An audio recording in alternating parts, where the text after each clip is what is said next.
Bueno, como les decía, vamos a hacer nuestra columna de economía y me gustaría dividirlo en dos aspectos. Un aspecto tiene que ver con esta gradual pérdida de apoyo que tiene la política económica de parte de algunos referentes de la economía que inicialmente se mostraron muy optimistas sobre eso. Yo diría que algunos que aparecieron exageradamente oficialistas, quizás decepcionados por algún resultado de la política económica, se han transformado en muy críticos de la política económica. Eso, digamos, digo por una parte. Por otra parte, ¿qué es lo que objetivamente dicen los datos?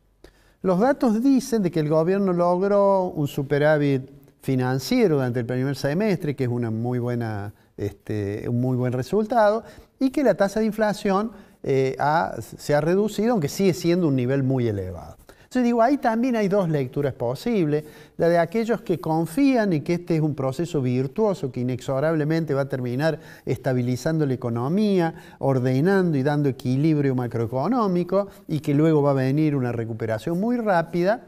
Y en el otro extremo están los que creen de que, bueno, que hay un problema que no va a poder sostener esta política económica. El gobierno en particular son muy críticos respecto de la política cambiaria, que nosotros también hemos criticado. Me parece que lo que genera mayor ruido en los análisis es lo que tiene que ver con una incertidumbre que no siempre viene de lo estrictamente económico, sino a veces viene de afuera, viene del mundo de la política. El gobierno dijo, vamos a ir a una fase 2, le llamó fase 2 a los anuncios que hizo el ministro, y diciendo, bueno, vamos a tratar de cerrar las fuentes de emisión monetaria. ¿Por qué? Porque el gobierno tiene una mirada, yo diría exclusiva, de que la inflación es un fenómeno que se origina exclusivamente o primordialmente en la cantidad de dinero de la economía. Y entonces por eso el superávit fiscal en realidad lo que logra es que se cierre una fuente de expansión de la cantidad de dinero, porque no hace falta financiarlo con emisión monetaria. Es por eso que, como explicábamos el martes pasado, las otras fuentes de expansión monetaria, como podía ser la compra de dólares que tuvo que hacer el gobierno a partir de una situación de reservas internacionales realmente muy mala con la cual recibió al Banco Central, y que entonces para evitar eso decidió de que va a esterilizar el dinero que incorpore cuando compra un dólar, colocando, digamos, para eso, vendiendo, digamos, dólares en el mercado de contado con liquidación. O la otra fuente, que era esa garantía que tienen en algunos títulos los bancos, que pueden, eso que se llama puts, que es un contrato de recompra, y que la intención del gobierno es terminar de recuperarlo. O finalmente la otra, que ya comienza a regir, que es decir, que los pases por los cuales el Banco Central tenía que pagar interés para sacar dinero de la economía, en realidad con un título que va a ser del Tesoro, esa letra del Tesoro la va a administrar el Central, pero los intereses los va a tener que pagar el Tesoro y no el Banco Central. Es decir, limpiar la hoja del Central parece ser un objetivo indispensable, y entonces para eso, y eso va en línea con esta idea de que de esa manera se resuelve el problema de la inflación. Ahora digo, hay un clima de incertidumbre porque, bueno, todo esto, que el Tesoro se haga cargo de pagar aquellos intereses, o que se coloque un título que tiene que pagar el Tesoro, bueno, todo eso supone una presión sobre las cuentas públicas. Se sabe que sostener el superávit financiero es una cosa complicada, en este segundo semestre va a ser bastante complicado, y entonces allí hay una cierta incertidumbre. Pero hay otra incertidumbre que tiene que ver, creo yo, con ciertos errores en materia, hasta me atrevería a decir hasta materia de comunicación, porque en realidad el gobierno ha dicho muchas cosas que después ha modificado su visión. Quizás las dijo en su momento con un objetivo básicamente digamos, de naturaleza político-electoral. Digo, repasando rápidamente. Todos recordamos que el presidente Milei dijo muchas veces que asumía y que rápidamente iba a transitar un camino que iba a significar cerrar el Banco Central de la República Argentina. Lo dijo, mencionó a quién era el responsable de esa tarea, lo presentó el doctor Ocampo, pero sin embargo, aún antes de que se pusiera en marcha la política económica, el doctor Ocampo ya no pertenecía al círculo de los asesores del presidente Milei. Con esta idea de que se iba a cerrar el Banco Central, debemos suponer, salvo la parte de superintendencia del sistema financiero, pero que iba a desaparecer esa figura del Banco Central al cual apelaba el Tesoro tan frecuentemente para financiar su déficit, eso tenía que ver con que se habló y mucho y se explicó el tema de la dolarización de la economía. No hace falta buscar demasiado para encontrar expresiones del propio presidente, que es economista, diciendo de que se iba a dolarizar la economía y que el peso en realidad era, creo que la expresión que usó en aquel momento, era un excremento.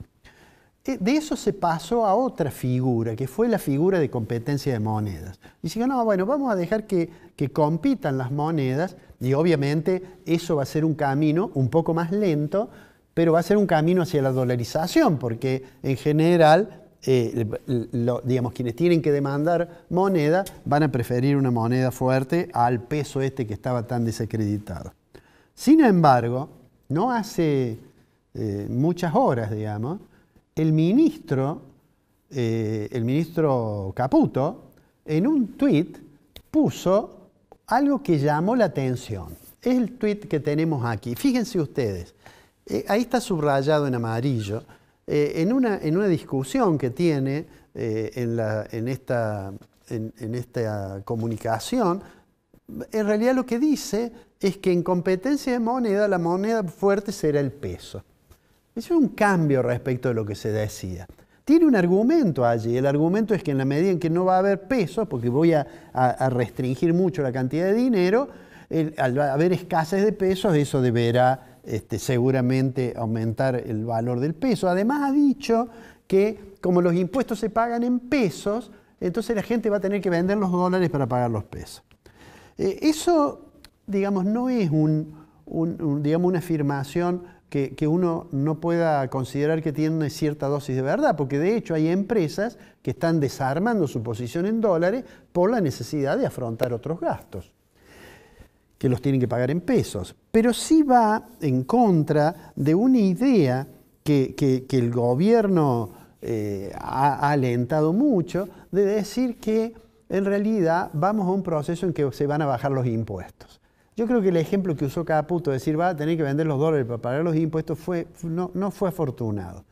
Porque eso nos lleva a la otra contradicción que se percibe cuando el año pasado, a instancias de Massa, que era ministro y candidato, se modificó el impuesto a las ganancias y dejaron de pagar una porción muy importante de contribuyentes, dejaron de pagar impuestos a las ganancias. En esa votación el actual presidente acompañó la idea de suprimir esa franja de contribuyentes de impuestos a las ganancias, y sin embargo ahora lo que ha hecho, y ha logrado por otra parte, es que se reincorpore ese impuesto. Más allá de la discusión del impuesto a los ingresos hay en todos los países del mundo.